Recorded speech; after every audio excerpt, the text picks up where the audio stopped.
Bread. We've all had it. We all love it. And I'm sure we've all been guilty of uttering the saying, yo, this is the best thing since sliced bread. But where does this sliced bread come from? Exactly who makes it? Every day, thousands of food servers across the U.S. cut millions upon millions of loaves of bread. Many restaurants, like Maggiano's Little Italy, Carrabba's, and many others, serve a complimentary appetizer of sliced bread. Consumers, who, if left idly waiting too long without said fresh bread, develop manic behavior similar to that of caged animals. Servers, desperate to keep up with bread demand, have been observed skipping safety precautions and not donning safety gloves. So what happens when safety gloves aren't worn?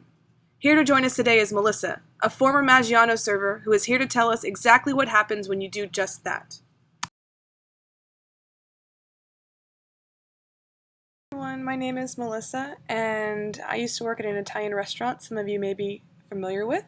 It was Maggiano's Little Italy. And at Maggiano's, we serve complimentary bread as an appetizer to every table. Now, I used to work in a very busy restaurant, and generally there is someone whose job it was to specifically cut bread. You can't generally trust servers with almost anything, except for actually taking down the food order, and even that we mess up. So they generally didn't let us handle any of the knives, but one evening the managers decided to go down to a skeleton crew, a tad early, in my opinion, and the few people who were left ended up getting a lot of tables very quickly, and these people really, really wanted some bread. And I remember running into the kitchen frantic, kind of like a chicken with your head cut off, and I was trying to desperately get this bread cut for these tables. And frankly, this bread cutting utensil, cutlery, it was more like a ninja warrior weapon. It was about yay big.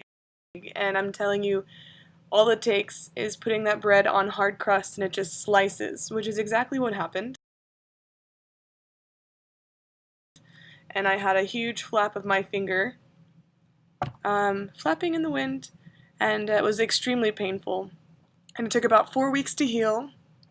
And yeah, I knew there were cut gloves. I knew that the people who worked in the kitchen used them, but they were in the very, very far back, and I really didn't have time. And like I said, these people really wanted bread. So I'm going to go ahead and say that had management placed these cut gloves, these safety equipment, in a more accessible place, then I perhaps would have used them and saved myself from the weeks of limited finger mobility. And I haven't worked out exactly how much money I lost in terms of lost productivity, but I'm pretty sure the psychological damage was extensive.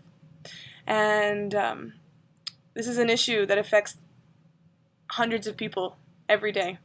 Google it. There are pictures of people with half their fingers cutting off because we're idiots and don't know how to cut bread.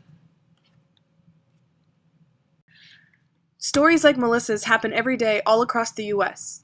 In 2013, the Bureau of Labor Statistics estimated that over 270,000 injuries occurred in the food service industry alone. OSHA standards state that employers shall select and require employees to use appropriate hand protection when employees' hands are exposed to hazards, such as those from skin absorption of harmful substances, severe cuts or lacerations, severe abrasions, punctures, chemical burns, thermal burns, and harmful temperature extremes. So although employers are required to have safety gloves for employees working with knives, as Melissa pointed out, these are usually kept in locations not readily accessible to serving staff. Had employers improved access to the $40 safety gloves Melissa needed, she and countless others could protect themselves from cuts on the job.